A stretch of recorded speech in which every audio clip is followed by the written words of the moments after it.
পোখারাতে আমরা এক নাইট ছিলাম গ্র্যান্ড হলিডেজ হোটেলে।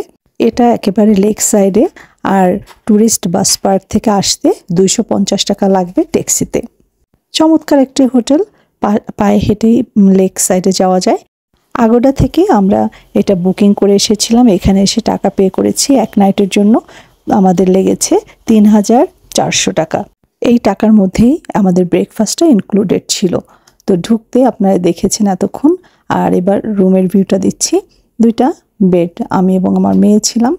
আমরা বাসে নাইট জার্নি করে এসেছি। এখানে আমাদের ভোর 5টায় নামিয়ে দিয়েছে। আমরা 5টার সময় যখন আসলাম হোটেলে, আমাদের কিন্তু আর্লি চেক ইন করতে দিয়েছে। এটা খুবই ভালো লেগেছে আমার, 1 মিনিটও দেরি করেনি। আর আমার বারান্দা থেকে এখান থেকে যে পাহাড়ের ওই ভিউটা দেখা যাচ্ছে, একেবারে ভোরে সূর্যোদয় সূর্যাস্তে পাহাড়ের ভিউটা দেখেছি। আর এই যে এখানে একটা মিরর আছে, টেলিভিশন আছে, বসার জন্য ভিতরে টুল আছে, ছোট 2টা টেবিল আছে এবং ওয়াশরুমটা একদম পরিপাটি, ছোটখাটো, খুবই সুন্দর, পরিষ্কার এবং পরিচ্ছন্ন। পরের দিন 12টার সময় আমরা চেক আউট করে আমাদের লাগেজগুলো রেখে আমরা কিন্তু সন্ধ্যা 6টা পর্যন্ত পোখারাতে ঘুরেছি। এই সাপোর্টটার জন্য আমি তাদেরকে থ্যাঙ্কস জানাচ্ছি।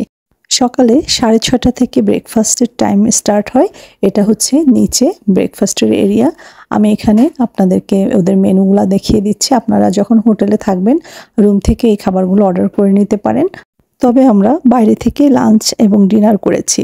ব্রেকফাস্টে আমরা নিয়েছিলাম কন্টিনেন্টাল ব্রেকফাস্ট, মানে আপনি যেটা খেতে চান বলে দিলে ওরা প্রিপেয়ার করে আপনাকে দিবে। এই ছিল হোটেলের রিভিউ, আমাদের ভালো লেগেছে।